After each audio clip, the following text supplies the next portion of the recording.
sens ni au balobi.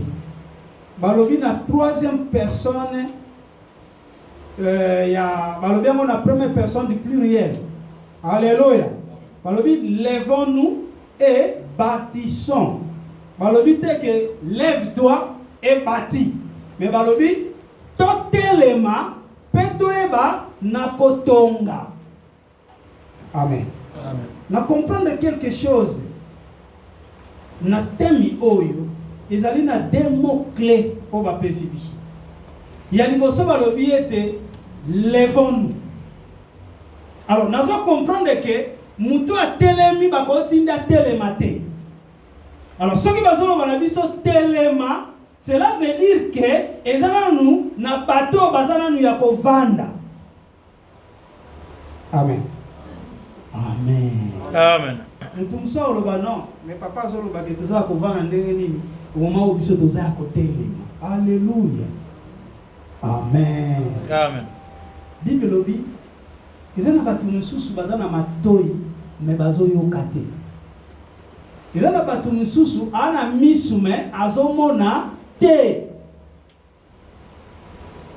C'est-à-dire toza na kati na église oyo, mais lelo nzamba lobi na biso lobi totelema.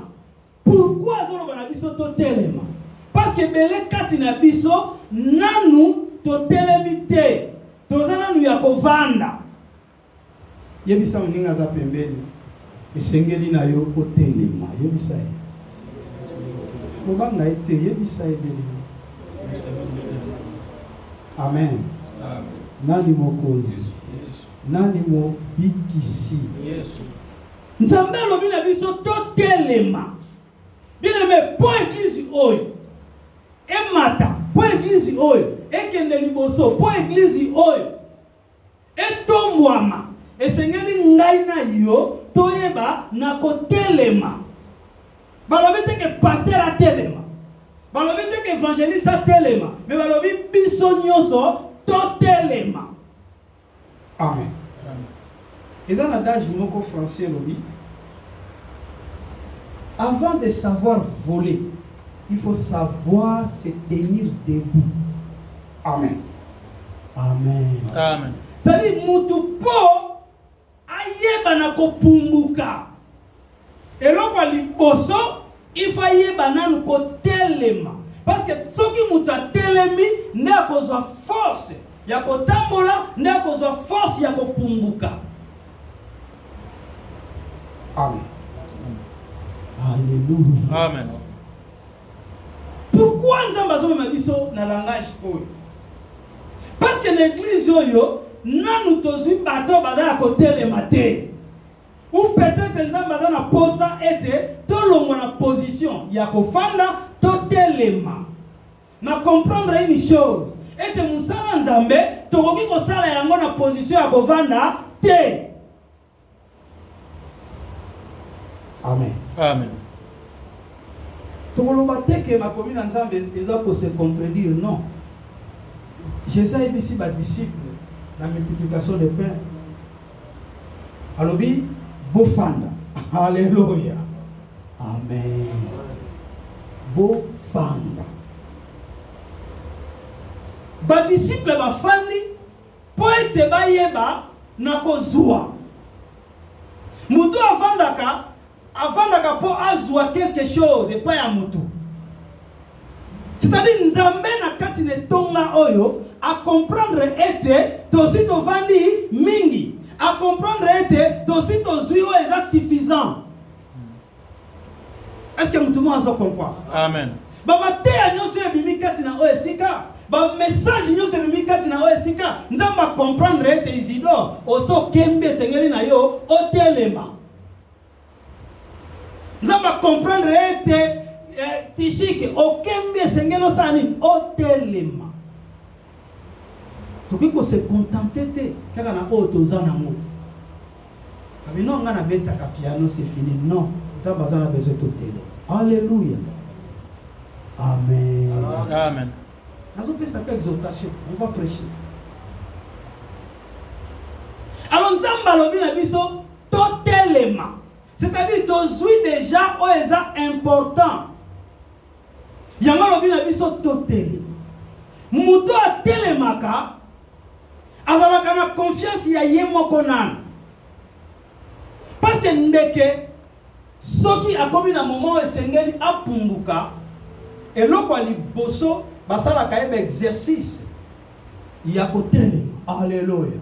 Pointe makolo na ye ezala solide na sima nango ayeba na kotelema. Et tango mutu atelemi na sima nango balobi bâtissons. Amen. Amen. Amen. Est-ce que tozoka onza mazolo bela biso? Alléluia. Amen. Nani mokonzi? Yes. Nani mo bikisi? Yes. Nzamba comprendre ete osozwi o eza ya motuya esengeli na biso totelema eza lisu problème ya nzambe te na lobaka kati na o esika notre Dieu n'est pas un Dieu de fétiche mais c'est un Dieu de principe bien-aimé. Nzamba tia ba principe na ye o esengeli mutu ayeba na kotosa mutu ayeba na kolanda po ete liloba na nzambe sali ekokisa. Seigneur Jésus-Christ c'est 100% Dieu. Amen. Aoki ko bima bisika nyoso abimeli pasteur ga bisa lobi kenga na nzambe ndimela nga mutu ndimeli. Akena Australie akutani na mutu moko na bisa ndimela nga andimeli. Alléluia. Mais aponi ba disciples, ayebisi bango lobi allez dans toutes les nations, faites mes disciples. C'est-à-dire que talisa biso lolenge nini musala na nzambe sengeli etambola. Awa na lingina lobani. Nzamba zo talisa biso ete musala na nzambe tambola kana unité na bomoko. Alléluia. Amen. Yamana zo mona bazo parler biso na première personne la plus réelle, lèvons-nous et bâtissons. Bazo senga frère, sœur, oto kati na esika, toyeba na kotelema. Et toyeba na kotonga. Toyeba na kotonga nini? Est-ce que bazo senga biso toya moko na brick, koto lokola chair eza na mwase, to bakisa ba brick après koma likolo. Alléluia. Amen. Amen. Balobi na biso toyeba na kotonga église na Nzambe. C'est-à-dire, pour l'église qui est de liboso, et sengeli ngai na yo, tu vas apporter quelque chose. Et dans le verset moko na bolukango sima, alobi que chacun de vous mette au service des autres les dons qu'il a reçus. Moko na kati l'église na Nzambe, ayeba na ko apporter na service ya baninga misusu doyo ya zanango. Amen. Amen. Amen. Amen. Ngana zana doya koteya na ye nango l'église nazoteya. Frère azana doya kobeta piano aye nango l'église na service ya etonga mubi. O ayemba kape aye na dona ya koyemba kati na église na Nzambe. Église etambolaka en communauté. Amen. Amen. Église na Nzambe etambolaka na unité. L'unité c'est une force, bien aimé. Yamana Nzamba zo bala biso lobi ete totelema. C'est-à-dire moko na moko asalela makasi oyo azana yango pe toyeba na kotelema pona kotonga œuvre ya Nzambe. Amen. L'église est belle, ils ont les là. Parce qu'on a serviteur. Mais nous sommes une église bénite. Alléluia. Yota nous sommes mais nous sommes une grande église. Nous sommes une grande église, église bénite, pleine de serviteurs. Mais est-ce que tu as ça la rôle na biso? Alléluia. Amen. Balobi na biso totelema totonga nini? Totonga église Nzambe. Et pour tout ton église ya Nzambe, eloko liboso esengeli tozala na bomoko. Ba parla ki biso mercredi. Bato bazala ki kotonga tour ya Babel. Bazala ki ini. Alléluia. Amen. Na bomoko wana Nzamba bangi. Bien-aimé, natangi Bible mobimba la mona place nzamba bangate. Amen. Alléluia. Mais na passage oya tour de Babel, balobete nzambe abangi parce que batu basangani. Bien aimé, tant biso to sanganaka, c'est une force. Amen. Amen. Na pourquoi lelo naeka koyebisa biso, naeka kosolola na biso ete esengeli na biso to telema pe toeba na kobati o ezali etonga na nzambe. Amen. Amen. Tobete Yesu Kristo maboko na kasi. Amen. Amen. Alléluia. Amen. Nani mokonzi? Yes. Bien aimé, Bible obina biso ete moko na moko amema qu'il mette au service des autres les dons qu'il a reçus. Yango ne loko ezali mutuya na kati l'église na nzambe. Yango ne loko nzambe azozela epa na biso po ete église oyo ebenga église moko forte. Amen. Alléluia. Amen. Nani aza nzambe? Yes. Nani aza nzambe? Yes. Bien aimé, pona kotonga sengeli tozala ini. Et soki natali na mokala na Néhémie. Néhémie azwaki mission pour être akende ko rebâtir muraille à Jérusalem. Alléluia. Mais eloko liboso Néhémie mutazwaki vision, malobaki te que non, et sengeli na ngana kende nga moko parce que j'ai reçu la vision na kende ko tonga. Non. Alléluia. Néhémie abaki na kosangisa batu.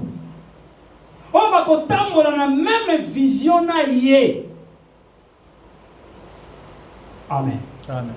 Pour ete beba na kotonga. Ce kotali na Néhémie na chapitre nango 4. Bazo parler biso na batu oyo babengi bango ba sambana na ba Tobija. Amen. Bazana batu babengi bango ba sambana na ba Tobija. Batu wana bango rôle na bango ezalaki ni. Bango bazalaki pona kotiola vision ya Nzambe. Rôle na bango ezalaki pona ko empêcher bato bazana vision ya Nzambe bakende liboso.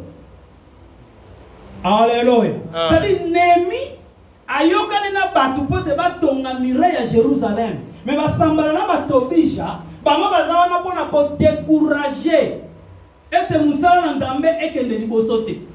Bazo tiola Néhémie bazo tiola bango pona vision o bazwaki pona ko bâtir. Bien aimé, Nzambe a eu raison pour laquelle aibi na kobenga ngana yoto ya kati l'église. Alléluia. Amen. C'est une mission moko spéciale. Oyo ngana yo sengeli tu bana kosala. Amen. Amen. Quand ils ont senga apôtre salate, ils ont senga évangéliste salate, et ils sengeli pasteur salate mais bisonyos. O to zwami kati na oisika. To bana ko contribuer pour l'avancement et l'œuvre de Dieu. Amen. Amen. Na pesa ki biso verset moko quand il a esika mkola dimanche. Na parla ki na Apocalypse na chapitre 3 je crois. Bazo parler biso sur les 7 églises. Alléluia. Amen. Et j'avais parlé sur l'église de Laodicée. L'église de Laodicée, Nzamba lobi. Alors bien je connais tes œuvres. C'est-à-dire makambo yo sala ka malamu l'église ngana yebi. Ndengo teaka na yebi. Ndengo salaka na yebi. Ndengo pesaka na yebi. Makambo to salaka je connais. Nzamba yebi na ko bakisa lobi mais alléluia.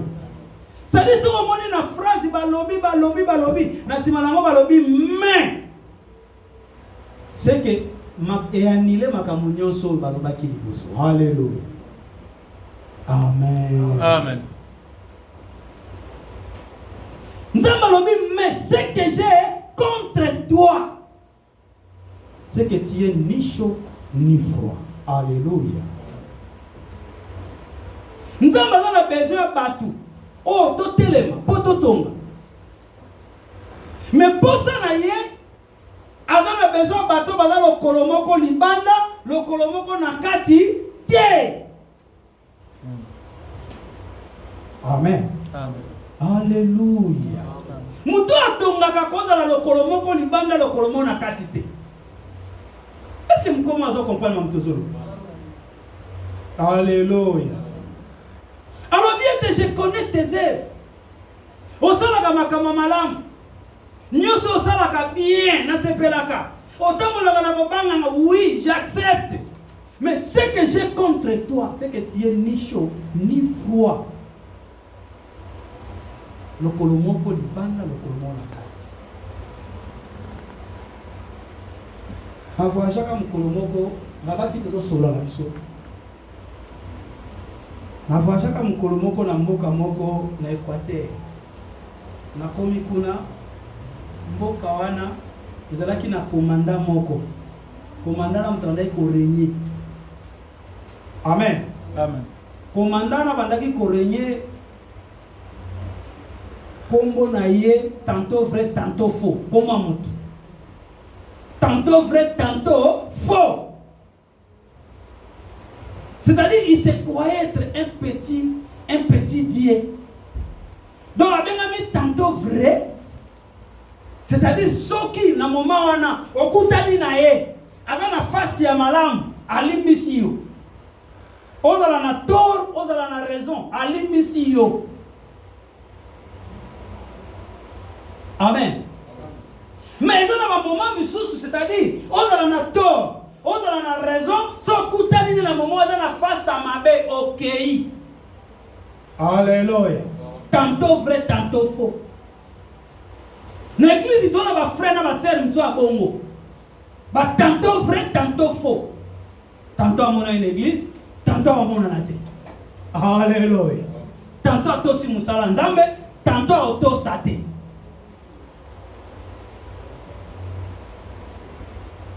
Bible lobby, l'Apocalypse lobby était répands-toi. Alléluia. Amen. Amen. Alors bien te sengeli na yo oeba na ko se repentir. Pour ce qu'on se repentir te akoeba na ko vomir. Alléluia.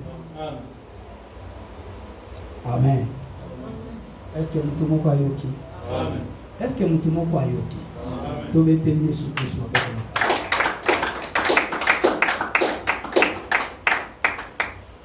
Amen. C'est-à-dire, pour biso to bana kotonga œuvre ya Nzambe, to bana kotonga église ya Nzambe, esengeli na biso tozala ini. Pe na nzela ya kozala na bomoko wana, esengeli moko na moko azwa conscience ya musala na Nzambe. Tozana besoin ya bato bakomi kotisa makolo mibale na kati ya œuvre Nzambe. Po ete musala na Nzambe esali ekende liboso. Alléluia. Amen. Nani mokozi? Nzamba lobi ete eloko aza contre yo parce que oza lokolo moko libanda lokolo moko na kati.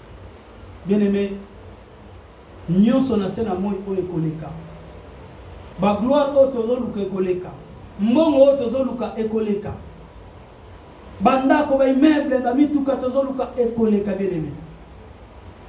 Mais bokonzi na Nzambe koleka ta mokolo moko te. Musala oyo ko futa malamu mingi. C'est l'œuvre de Dieu. Et c'est ngeli tozala ini bien aimé. Et c'est ngeli to sangana po to bana ko tonga œuvre ya Nzambe. To bana ko tonga église ya Nzambe. Amen. Amen. To meteli Yesu Kristo maboko makazi. Kanga misuna yesiko zwami. Remercier Nzambe alobeli yo. To bonde na kombo na Yesu Kristo. Alléluia.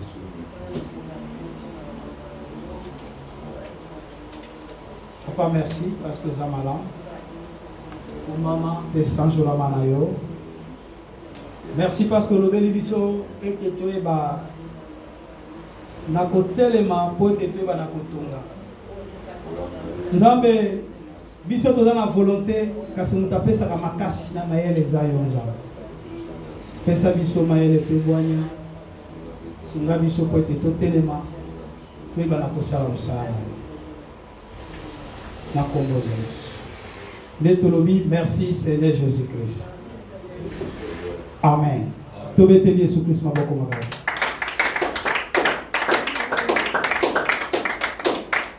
Amen. Ok, tokomi na suka nazo rappeler biso po na communiquer moko mibale directement avant na lekisa modératrice kati na oisika. Amen. Bien-aimé, annonce na biso ezali ete chaque mercredi vendredi toza na prière kati na oisika. Amen. Alléluia. Esengeli na biso toyeba na kotosa programme ya église. To rappeler ete yo oyo yebi nanu o salaki geste te na contribution na dimi na yo pona kofuta esika oyo esengeli kabakambi oyeba na kofuta dimi na yo to oyeba na kopesa contribution na yo po toyeba na kofuta. Amen. Lelo tokomi déjà le 7 donc ezali likambo biso to ndima. Amen, hein? Alors, tango nyonso conscience esa la kato ba na kopesa po ete to ba na kosunga musala na nzambe. Tolobaki boye chaque dimanche to ba na koya na papier na bic to kopesa mutu so pa komama te. Amen. Amen. Toza na besoin ba disciple na église. C'est-à-dire mutu nyonso aza na connaissance. Ko soki mutu aza na connaissance nda ko ba ko servir nzambe yana malamu. Amen. Alors chaque dimanche toyaka na état ya jeûne. Amen. Amen. Jeûne na biso esili. Mais chaque dimanche toyaka na état ya jeûne. C'est-à-dire à partir de 0 heure au kangi jeûne na yo. Lelo toza vendredi, lobi samedi. Lia na yo nengo lingi ti se to komi na 0 heure. Sala prière na yo ya jeûne na yo koti. Okofungola yango pa soki to sisi prière kati na oesika. Amen. Na jeûne wana okoki kokangaka nzala te ko soki oboyi kolia ekomi grève de faim eza lisumu. Alors esengeli ezala accompagner na prière. C'est-à-dire toza na recommandation mibale tozo bondela epai na nzambe donc butu ya samedi wana ti dimanche tokoya na état jeune tokozonga kaka soki kilte sili nde tolie omeli mai olie. Recommandation ezali boye ya liboso tozobondela mpona église na nzambe toana besoin ya croissance numérique na kati na église ete bato batonda na église bamembre nyonso nzambe apesi biso tokozala déjà ba 50 personnes mais na bakilte tozorespecte te bao baye lelo lobi bamisusu bakoya te. Amen. To sala to yebisa nzambe to rappeler nzambe pona ni fait Isidore yaka chaque jour pona nini papa fervait yaka chaque jour pourquoi modete yaka chaque jour c'est que bao bandeko bayaka pe baza différent na bango donc to yebisa nzambe te bao ndeko bayaka tantôt vrai tantôt faux donc batika la libela. Amen. Amen. C'est la vérité. Batika la libela. Tout le monde a que chaque dimanche, tu recevoir au moins 50 personnes, église école à Rabo. Celui qui a besoin de 50, l'objet tu as besoin de 70 personnes, l'objet tu as besoin de 100 personnes, peut-être que tu vas changer de salle quand tu as Oesika. Amen. Et je crois avec Dieu, nous ferons des exploits. Nous allons il y a mis balé ko bondela pour la bakandia etonga. Sambela mingi pona Mungu na Nzambe apôtre Guy, sambela mingi pona ba ministre de Dieu tuzala bakati na Oesika, sambela mingi pona bakambi ba département nyonso moko na moko. Yango ni recommandation na yo. Nzambe ayebisaki biso to loba boye. Ete mutu nyonso to ngito tia Nzambe na défi na église wa Rehoboth.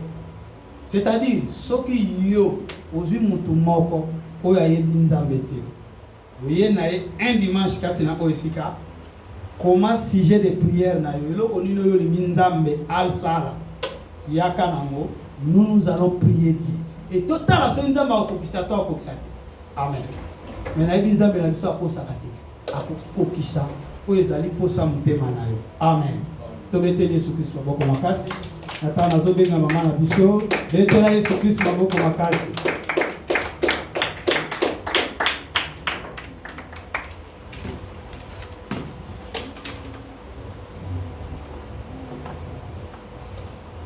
Alléluia. Il y a solo, lèvons-nous et bâtissons. Parce que tu peux dire que tel moment ils ont raison à kaka. Donc tel moment lèvons-nous et bâtissons, ils ont raison à kaka. Qui ne nous connaît pas quoi. Alléluia. Parce que ils m'ont connu, ils m'ont pas pour ça, tout tellement. Paye tout ton. Ils m'ont rabattu. Soit je dis côté de quoi parce que côté mon sous l'évangile est comité. Dans la zone là, il faut que tu n'aies ça alors comme un baranzambi. Le thème où il y a toujours dans top nango, dans ce tango qui est tellement paye tout ton. Il faut que pas mourir pour n'aller ce que télémi pour la cotonga. Alléluia. Tout comme la souka. Quand on a vu à bagger la montée, il y a ebélé afin que mon collaborateur soit enseignement sur la thème où il y a les bons bâtisseurs de la soupe pour recevoir les arbres tout ya. Alléluia. Donc, on a une offrande à Simba ou à Bondeli pour les arbres. Simba offrande de l'issue, au Bondeli pour l'offrande de l'arbre. Donc, on a dit, mon sang dans un babalé, si on a un saco là pour l'offrande de l'arbre. Tobondeli Nzambe na bomoi Nzambe na nguya yobaki toya na ndako wa moko pambate ya onye na Nzambe la signe adoration de son ami.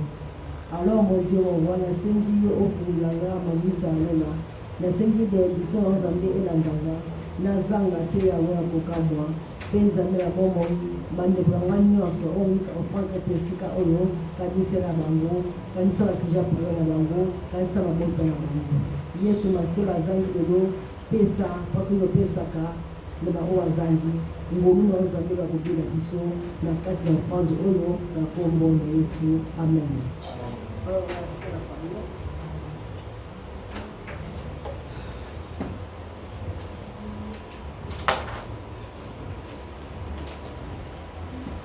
Comme on va 20h et Betty, nous va rappeler biso pour la mercredi pour la vendredi puis pour la salle Zambé il y a bot asale ramolamu bandeko bayete na kokwa to zuta obengie et zamalamu évangéliste mas on va faire ça si tu le benga été à la robera mais ça va bien on va bien se rappeler quoi. Moi, je suis biso do benga bango biso le maka makoni pika benga mais so so bengi bango et ça la bien quoi avant que non c'est que vous avez contanga. Alléluia. Donc on a télémi Moussa Nzambe évangéliste abeli de combat Nzambe atiki lobi na biso na moko Nzambe pe moko dimanche na moko Nzambe na kombo na Yesu tellement pour la recevoir le pamboli zaka jola na Moussa Nzambe. Ebandeli kilo suke simbami na yo Nzambe o fandi bisika bileki ngomba akomi na yo lobi na Colossiens 3:15 ete esenge na biso toza la reconnaissant toza reconnaissant epa na yo papa lolenge obandaki na biso okomi po suksi na biso merci mpona molimo santo oyo alobeli biso ete totelema mpe toyeba na kotonga evre na yo Nzambe merci na basali na Nzambe na bakambi nyonso présent kati na oyo esika libondeli na nge ezali ete kozonga biso na bandako makila na yo eba na kofinika biso Nzambe soki tokomona su dimanche kati na oyo esika tokozanga kotombola kombo na yo te papa pambola mombu na Nzambe notre pasteur Guy pambola basai na Nzambe nyonso présent kati na oyo esika pe na communauté mobimba ya Rehoboth pambola bampate pe bandeko nyonso toza bango kati na communauté oyo totiki lisusu kilte ya dimanche na sala loboko na yo modérateur motei na sala loboko na yo tika ete nyonso to eleka dimanche sous conduite ya molimo santo na kombo na Yesu Kristo papa tozozonga bandako makelo efinika biso ebatela biso na kombo na Yesu Kristo pambola bandeko nyonso bapesi ba offrande tika ete muke o etiami na kitunga na yo eba na kocontribuer na misala ya etonga na yo na kombo na Yesu Kristo au nom de notre Seigneur Jésus-Christ Question sur Kelobi, oui. Oui, le bonheur et la grâce m'accompagneront tous les jours de ma vie et j'habiterai dans la maison de l'Éternel jusqu'à la fin de mes jours. Au nom de Jésus, Amen. Vous béteniez ce qui sont Nzambe apambola biso.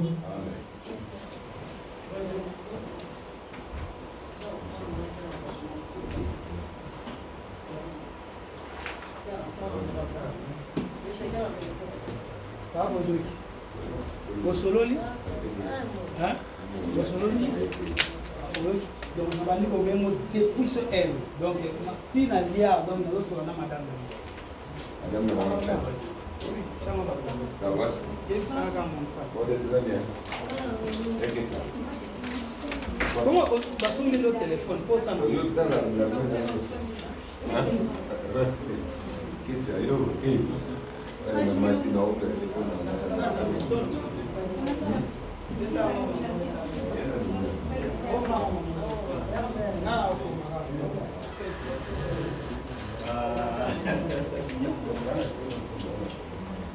Madame, nous parlons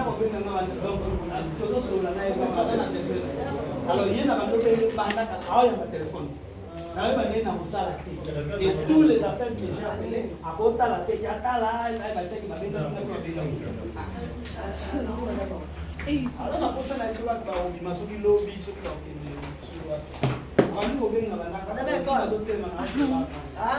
Oui. Madame l'école. Oui.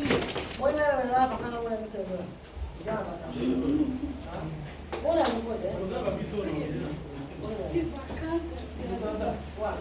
en plus, c'est fini avec ok. Mais ok.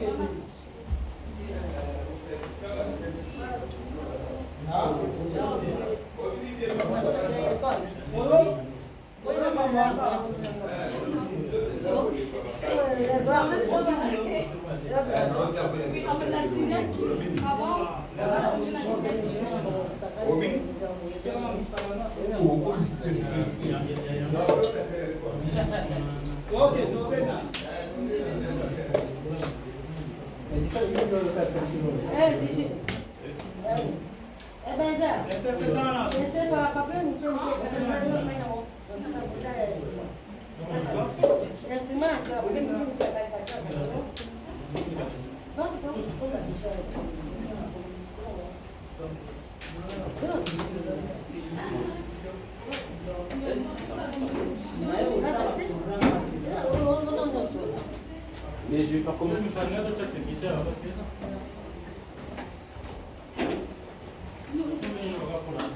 Não,